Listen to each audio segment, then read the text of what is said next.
De volta e hoje com convidados aqui, vamos falar da nossa querida Santa Casa de Araxá, né, Bruna Isabel? Isso, Carlos, né, vamos comentar sobre algumas situações, né, pontuais do Hospital Santa Casa de Araxá. Nós estamos recebendo o diretor superintendente, o Ivan José da Silva, a Elaine de Mambro também está aqui nos acompanhando. Sejam bem-vindos, bom dia.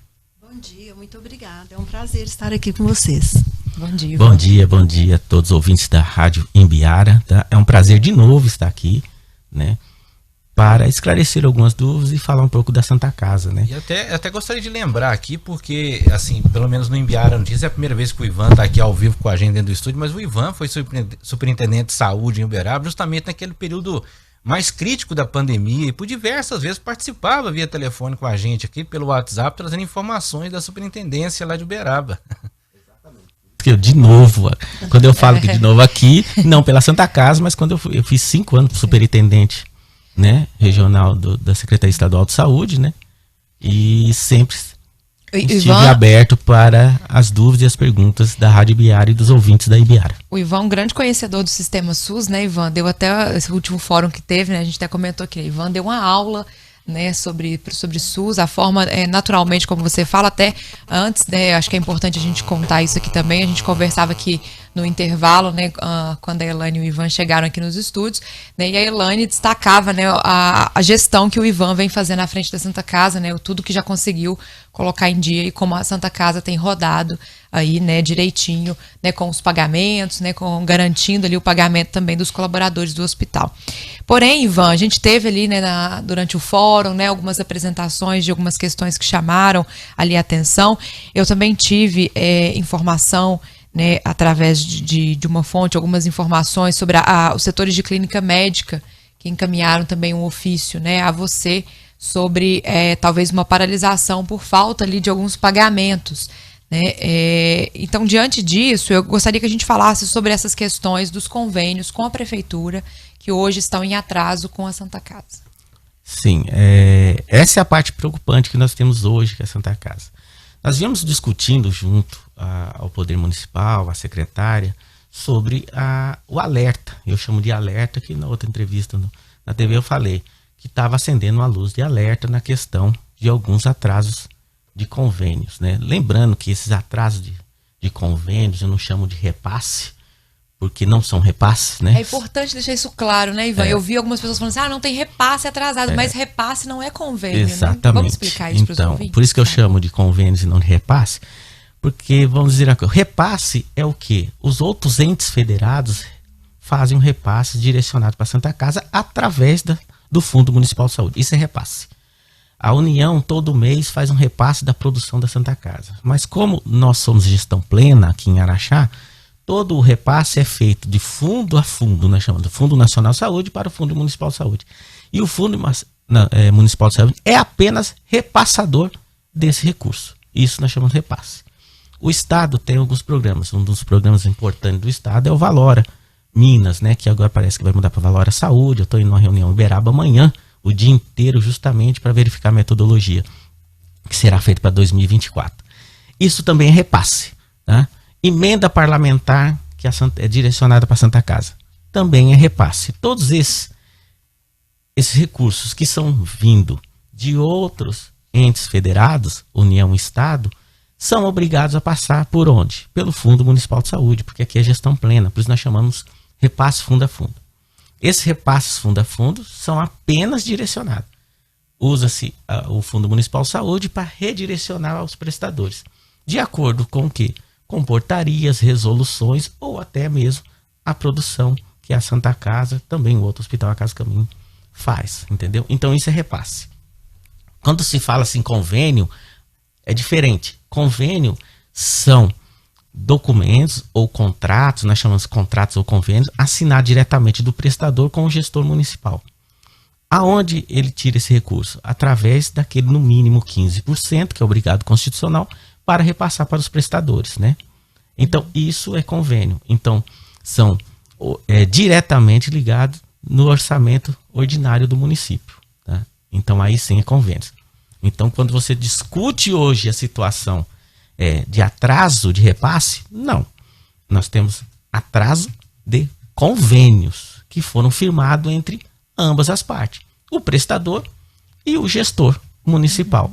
Aí sim, nós temos alguns, hoje, atualmente, 2 convênios em atraso, e convênios que vinha sempre a gente conseguindo nós falamos assim, tem reserva de recursos de convênios, mantendo, só que nós não temos mais nenhuma das contas. São 2 convênios, o 24 de 2022 e o 002 de 2023. Né? Que um seria, então, para as questões médicas, que é manter o serviço de atendimento médico, se fala da ala da maternidade, pediatria, clínica médica e UTI. Exatamente. Nós tínhamos uma reserva dentro desses convênios que nós conseguimos manter esse repasse, que nós chamamos de repasse de honorários médicos, né? Só que essa reserva também acabou. Sim. Então, hoje, se você for verificar, são 3.375.441 reais de atraso. Por que eu falo em atraso? Mas o convênio está vigente até 1º de janeiro. Tudo bem que esse convênio está vigente até 1º de janeiro. Mas o plano de trabalho assinado foi que o último repasse teria que ser feito em março de 2023. Então é considerado, então, que está em atraso, independente da vigência aí, do convênio. Foi dividido, né, da forma como a gente teve informação por parte da prefeitura, que havia dividido o que seria ali, se eu não me engano, 3 parcelas, e isso foi dividido em mais pela prefeitura? Exatamente. Por isso que eu falo, a vigência do convênio é 2024. Que eram 3 parcelas. Só que por isso que a gente tinha fundo de reserva. Só que ele acabou, o fundo de reserva. Então, o que acontece? Porque usou para os atendimentos. Exatamente. Né? Então, o que eu tenho, porque eu falo em atraso, é justamente por isso. Porque o cronograma feito dentro do plano de trabalho, ele não foi cumprido.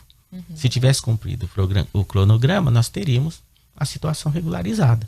Por isso que hoje nós estamos em atraso com os prestadores médicos. Lembrando que esse atraso é dentro de um contrato que nós temos com as 2 empresas que prestam serviços médicos. Que não são cooperativas, né? Falam cooperativa, mas são empresas que prestam serviços médicos.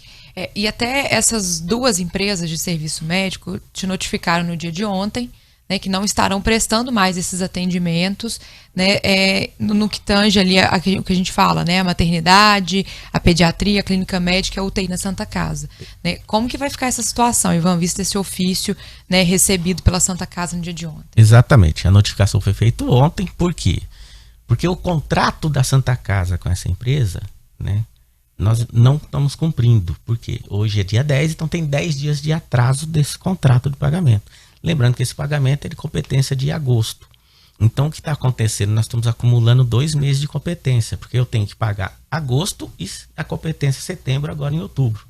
Se a prefeitura não colocar esse contrato em dia, esse atendimento já paralisou. Exatamente. O que acontece? O contrato da Santa Casa feito com a empresa é o contrato que tem uma cláusula que vincula o pagamento dessa empresa ao repasse do convênio 002-2023. Então, eles são ligados, tá?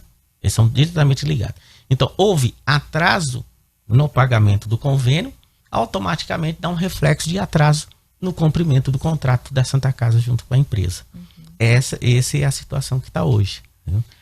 Ivan, eu preciso saber em questão lá na ponta, para os pacientes, né? Com até esse ofício, né? Até se fala, né, que não há como continuar prestando serviços médicos sem o recebimento do honorário, o que implicará na interrupção dos serviços e ocasionará a desassistência dos pacientes dos setores. Então, esses pacientes já estão desassistidos? Como que está a situação lá na ponta para a população que precisa desses atendimentos? Ontem eu recebi esse ofício, estou em negociação com o médico, mas percebe-se que eles não tem volta, eles vão começar a parar o serviço. Né? É claro que serviço de urgência e emergência, né, é mais complicado parar. Mas internações eletivas, alguns serviços eletivos, com certeza vão ser parados. E acho que a preocupação que vem agora, né, Bruno, é com a atual ocupação que está no hospital, né? Quem já está lá internado. Quem está nessas aulas já. Vai ficar desassistido? Não, a legislação não permite isso. Quer dizer, todos os pacientes que estão internados serão assistidos. O que pode ocorrer, que já provavelmente está ocorrendo, é não recebimento de novos pacientes, até que regularize.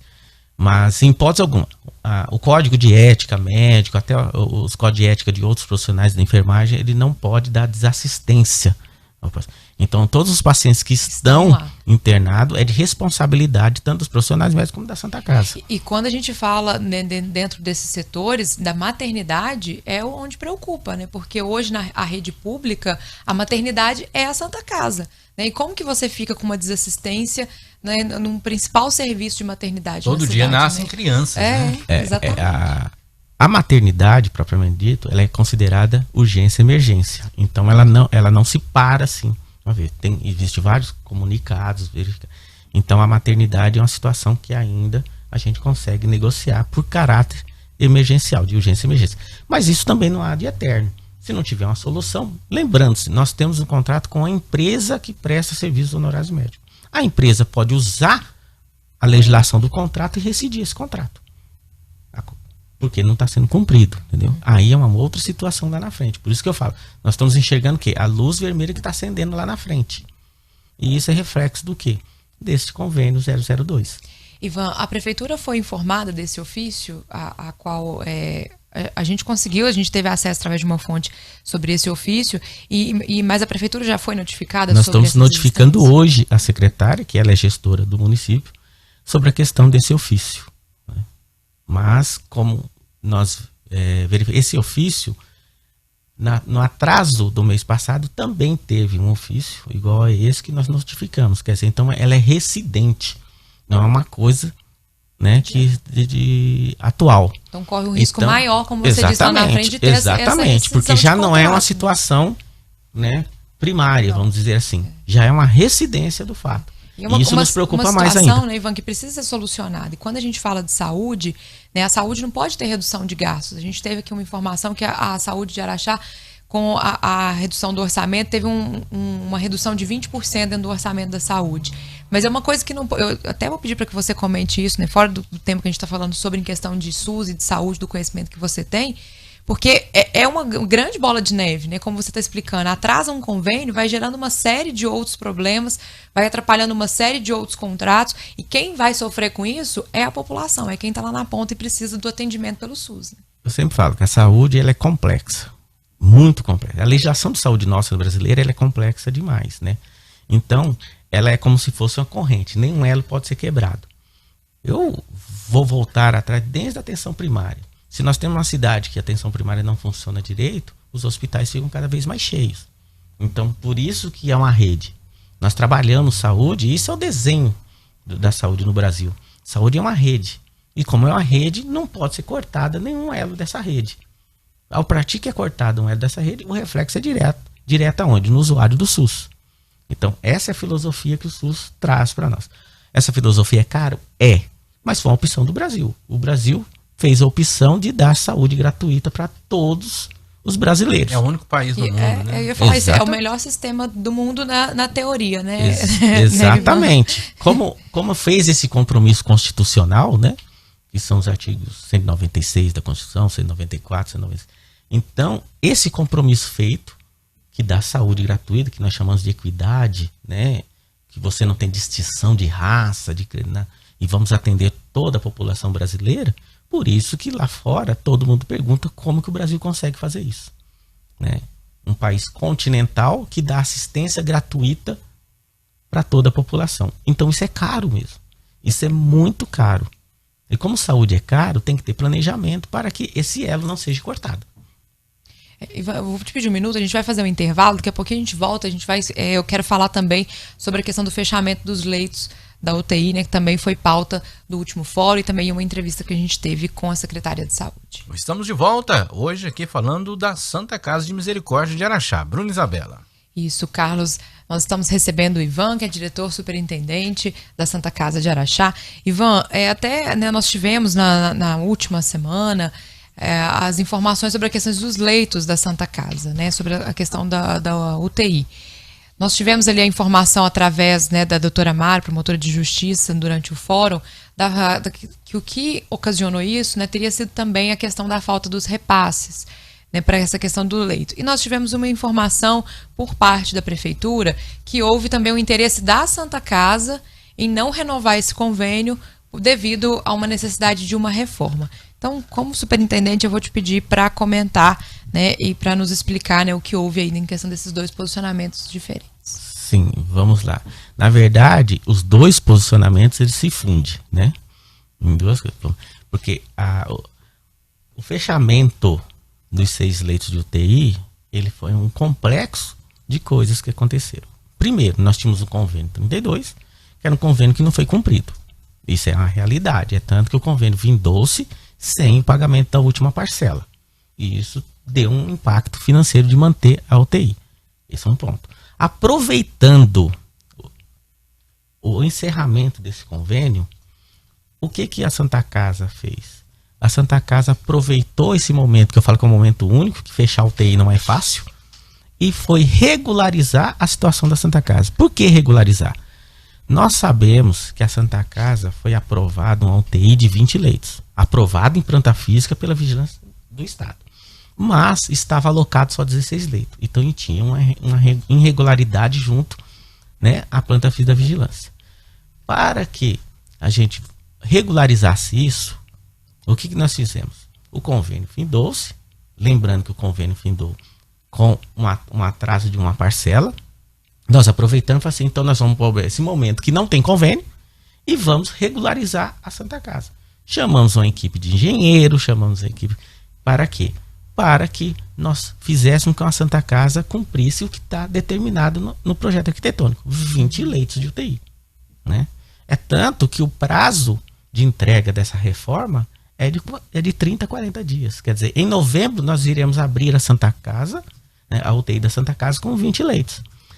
Tem que lembrar uma coisa, a Santa Casa hoje, né, ela é habilitada apenas 10 leitos de UTI, junto ao Ministério da Saúde.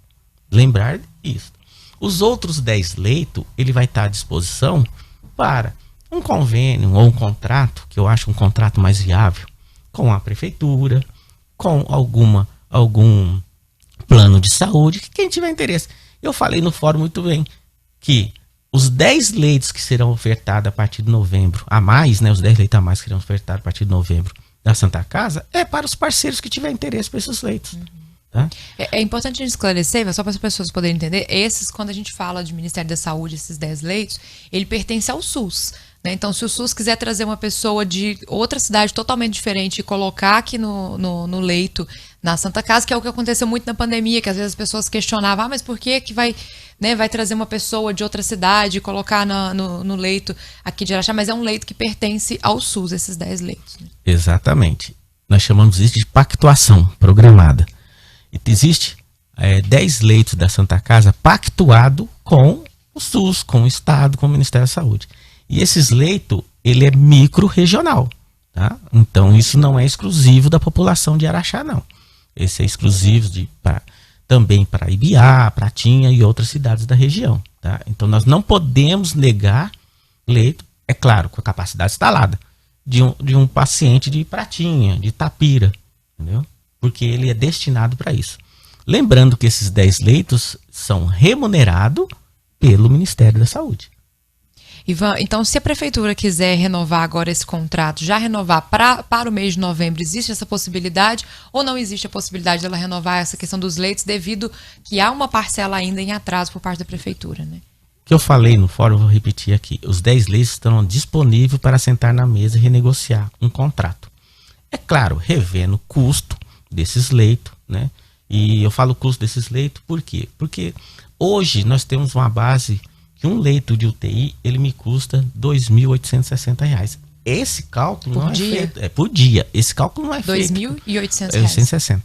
Esse cálculo não é feito. Esse cálculo é uma base de estudo da Feira Santa, junto com a Conferência Municipal de Hospitais Filantrópicos. Quer dizer, então nós temos que sentar na mesa e verificar quanto custa cada leito. Para não ter problema, mas isso está incluído tudo. Quanto custa o médico que vai ficar na beira do leito, o enfermeiro, fisioterapeuta. E além disso, aí sim entra insumo e material. A partir dessa negociação, tá, nós podemos rever e retomar os serviços dos leitos. Tá? Mas eu preciso dessa renegociação na mesa. Senão eu vou cair de novo na minha situação. Eu vou fazer um convênio aonde lá na frente eu não tenho como custear ele, porque ele vai ficar deficitário. Ivan, e como que a Santa Casa tem se organizado para suprir, então, esses pagamentos que estão em atraso? O que foi feito de gestão, né, na sua parte para suprir esses atendimentos, para manter os atendimentos como aconteceu até então? Os leitos, né, estavam ainda abertos, estavam ainda funcionando pela prefeitura, mesmo com uma parte. Eu vou pedir para você nos informar o valor dessa parcela em relação aos leitos, mas o que tem sido feito de gestão para conseguir manter esses atendimentos? Nós desde abril, o que nós começamos a fazer? Nós começamos a focar em outras vias de financiamento da Santa Casa. O que é isso? Aonde buscar recurso? Porque hoje nenhum hospital filantrópico sobrevive se ele for 100% SUS. Não sobrevive. A conta nunca fecha. Então, esse SUS dependência que nós falamos desses hospitais filantrópicos não vai dar certo. Vai criar o quê?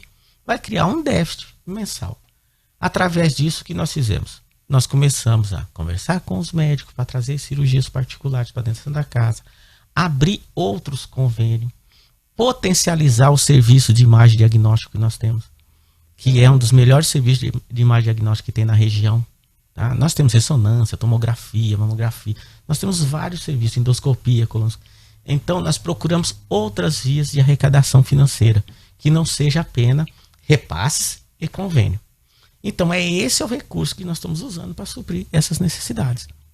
Lembrando que o ideal é que nós chegamos a 70% de atender SUS e 30% convênios em particular. Porque é justamente isso. O órgão público, ele tem essa flexibilidade, né? Ele é volátil nos repasses e nos convênios. Então eu tenho que ter um colchão, que nós falamos, para sustentar essas falhas que existem nos órgãos públicos, para que o serviço não pare. Então a ideia é justamente aumentar esses recursos que vêm de outras empresas, de outros serviços. Ivan, na semana passada você esteve lá acompanhando, né, o fórum, né, todo, ouviu ali também os outros hospitais que também estavam ali, né, a doutora Mara, procuradora de Justiça, e eu quero, como a gente disse no início da entrevista, né, o Ivan tem um grande conhecimento relacionado ao SUS, da saúde, já foi secretário de saúde de outros municípios, né, já foi superintendente aqui da nossa regional, e claro que eu não posso deixar de querer saber a sua opinião referente a um hospital municipal em Araxá. Qual que é o seu posicionamento, a sua visão, né? O que você enxerga? Porque no entendimento da gente, nós que somos leigos em questões de saúde, em questão de gestão de saúde, o entendimento que eu tive ali no fórum é que a Santa Casa tem um grande potencial, a Casa do Caminho tem um grande potencial, a interventora da Casa do Caminho diz que 1/4 apenas do hospital é utilizado, tem alas paradas, salas de cirurgias paradas, e é um absurdo a gente ver isso parado em Araxá e querer se investir muito dinheiro em um hospital municipal. Então eu gostaria de saber a sua opinião como gestor, né, e um especialista em SUS. Então vamos lá. Quando se fala em o poder público, né, construir e manter um hospital municipal, no meu entendimento, nós temos que fazer o quê? O que eu tenho de aparelho hospitalar dentro da minha cidade, da minha região, e o que ele oferece hoje e qual o potencial dele oferecer. Essa é o primeiro passo. Então eu tenho um parque hospitalar de atendimento SUS que me oferece X leito, mas com potencial de virar Y um leito. Tanto a Casa do Caminho, a Carla falou isso, nós temos um potencial que nós já estamos oferecendo mais 10 leitos de UTI, nós temos uma ala inteira que podemos otimizar por mais aproximadamente 30 leitos de UTI, 30 leitos de clínica médica e cirúrgica, quer dizer, então a Santa Casa ainda tem potencial de crescer e oferecer mais serviços. A Casa do Caminho também. Além de tudo, nós temos um hospital particular, que é o Dom Bosco, que pode ser também aproveitado dentro da rede. Acabando toda essa situação, e aí nós temos que pensar que esses 3 parques hospitalar, ele tem que atender 200 mil habitantes, que é a micro-região, eu ainda tenho um déficit. Se eu tiver um déficit, é viável sim um hospital. Mais um hospital. Se eu não tiver esse déficit, não preciso de um hospital. Tá? Eu vou colocar como exemplo o Hospital Regional de Uberaba. O Hospital Regional de Uberaba, até hoje, ele não tem sua capacidade inteira instalada. Né? Por quê? Porque o custeio de um hospital é muito alto. E aí teve toda uma pactuação com os municípios não cumpriram pactuação, tem várias situações. Isso eu falo com muita propriedade, porque eu passei 5 anos como superintendente e foi 5 anos tentando discutir em abrir 100% o hospital regional. Né? Então uma dificuldade gigantesca de abrir um hospital regional. Tá? Que tem dinheiro, teve dinheiro para construir, para equipar, mas não teve dinheiro para manter o hospital, a manutenção do hospital. Então, construir e equipar o hospital não é difícil. Manter o hospital, sim, é muito difícil. Aí, e quando você mantém um hospital público, é mais difícil ainda. Porque a legislação em cima do hospital público é complicada. Vai ter que fazer concurso público para médico, concurso público para enfermeiro. Entendeu? E isso vai impactar aonde? No percentual da folha do município. Então, todas essas situações ela tem que ser avaliada. Mas como eu já falei na Câmara algumas vezes, é uma decisão de gestão. Simplesmente é uma decisão de gestão. Mas que tem que ser baseada em avaliações, né, Ivan? Como, né, você deixou bem claro, são necessárias. E pra gente poder finalizar, né, a gente gostaria de ficar aqui muito tempo conversando sobre o SUS, né, com o Ivan. Mas eu quero deixar um espaço, Ivan, para você... Só para registrar, Bruno, o Ivan é tão didático que ele prende a atenção da gente, assim, foi assim no fórum, né, que a gente ficou lá horas e horas assistindo, né, vai dando uma aula aqui pra gente. Ivan, então eu quero deixar um espaço para você falar do trabalho que você vem fazendo à frente da gestão da Santa Casa, né, que a Elaine, né, falou assim que ela nem queria falar, que ela queria deixar só para o Ivan, mas teceu elogios aqui ao trabalho de gestão que você vem fazendo na Santa Casa. A Santa Casa, o Carlinhos fala muito isso aqui, né, da importância que é o Hospital da Santa Casa. É um hospital centenário, né, que a gente tem em Araxá, que acho que todo mundo, né, já passou, já teve uma Santa Casa, né? Tem uma história com o Hospital Santa Casa. Então é um hospital muito querido pela população e que passou momentos muito difíceis, né, Elaine, nos últimos anos. Então eu gostaria de deixar esse espaço aberto para vocês. Então vamos lá. A Santa Casa, ela é histórica, ela é o principal hospital da microrregião, né? Isso é importante dizer, né? Pela sua atendimento, sua complexidade, entendeu? E existem cirurgias e atendimento, até clínico lá na Santa Casa, que só tem quem está lá dentro sabe, né? De quantas vidas a nossa equipe, nosso quadro clínico salva. E é salvar de doenças complexas e cirurgias complexas que são feitas lá dentro. Então a Santa Casa tem um parque tecnológico importante, tem uma equipe médica e de enfermagem muito competente e também todo o apoio para que essa equipe funcione. Então, por isso que eu falo que é um hospital centenário, mas um hospital importante que não parou no tempo. Ele vem se evoluindo, tá? O que nós deparamos com a Santa Casa? Com a dívida de 19 milhões, né? Isso projetando 13º salário até dezembro, né? 19.744.000, mas que na verdade nós já estamos negociados nela mais de 6 milhões. Negociados com o quê? Com impostos, CEMIG, empréstimo. Então existe uma negociação. Então hoje o que eu tenho de dívida a negociar com o que é de 7 milhões e 500 mil reais. Quer dizer, então na verdade a Santa Casa tem um passivo não negociado de 7 milhões. Então não é nada que podemos... Um dia eu fui numa rádio e perguntou assim, a Santa Casa é inviável? Eu falei assim, que jeito que a Santa Casa é inviável? Uma instituição que tem 138 anos de história não pode ser inviável. 138 anos. Tá fazendo agora. 138 anos. Não pode ser inviável. Porque se ela sobrevive... Qual a empresa que vocês conhecem que não seja sólida, que já sobreviveu mais de 100 anos? Porque a Santa Casa é uma empresa. Mais antiga instituição. Como empresa, ela já sobrevive a 138 anos. É claro que como toda empresa tem seus altos e baixos. Né? Mas ela sobrevive e fornece serviço de saúde. Qual é o nosso produto? Fornecer serviço de saúde de qualidade. E esse é nosso lema. Fornecer serviço de saúde de qualidade. Tá? Nós não podemos deixar de relevar que é um hospital que no primeiro semestre de 2023, né, teve um atendimento média de UTI, nós temos 14,3%. Então, quando tinha 16 leitos, por dia nós tínhamos ocupação de 14,3%. Isso é pandemia, né? Não, 2023 agora. A pandemia não, agora. Quer dizer, então é um hospital que tem um atendimento gigantesco. Sim. Isso que eu falo de UTI, né? Quando você chega e fala de internações, a média de internação dá 380,7. No fórum, você deu um número da quantidade de crianças que nasceram, né, na Santa Casa. Tá aqui. Então, você vê, em 6 meses, só de internações, passaram 2.284 pessoas internadas. 6 meses. Em 6 meses, tá? Já foram feitas em 6 meses 1.645 cirurgias. né?